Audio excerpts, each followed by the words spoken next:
عشان خاطر ربنا، عشان خاطر ربنا، عشان خاطر ربنا، هل الكرة لما تيجي هنا واللاعب يرجع دراعه ورا تبقى ضربة جزاء؟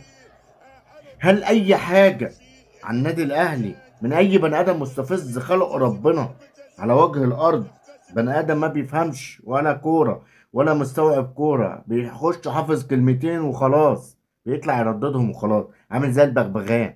يطلع واحد زي خالد الغندور مستفز يستفزك بكلامه، يطلع واحد زي عمرو الدرديري ده اللي انا مش عارف ازاي اصلا بنشوفه، يطلع راجل مستفز يقول لك دي ضربة جزاء 100%. هو بيحب يخشوا يشتموه، هو بيختار الوقت اللي هو عارف ان هو هيتشتم وبيحب كده. واحنا ان شاء الله ما شاء الله بنخش برضه بنحقق له رغبته. اما انت لو تتجاهله وما تشوفوش اقسم بالله ما هتشوفه يكتب كلمه.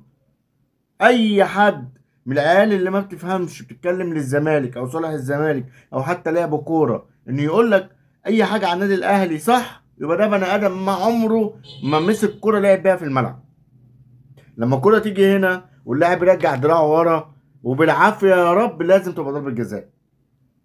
مش عارف ازاي، بالذات على النادي الاهلي. ايه اللي النادي الاهلي بيعمله؟ بيحسسوني ان احنا بنروح نرشي الحكام، بتحسسوني ان احنا بنروح ندفع لاي حد يفوت لنا مباريات.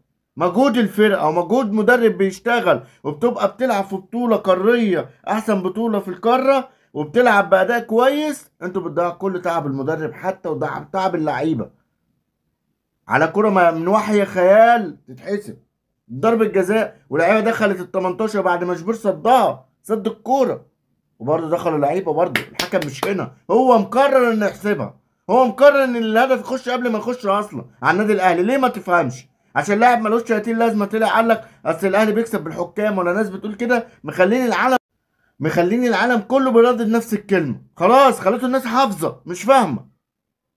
من الاعلام اللي عندنا الفاسد، من العيال اللي ملهاش 30 لازمه، من العيال المموله، من العيال اللي بتقبض، اللي بتطلع طول الاهلي تشك البطولات كلها بتاعت الاهلي على ايه؟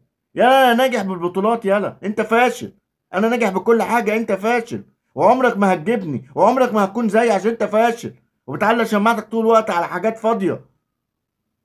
انت عمرك ما هتتقدم خطوه. اي واحد زملكاوي بيتكلم وما بيقولش عدل ربنا هتبقى فاشل طول عمرك.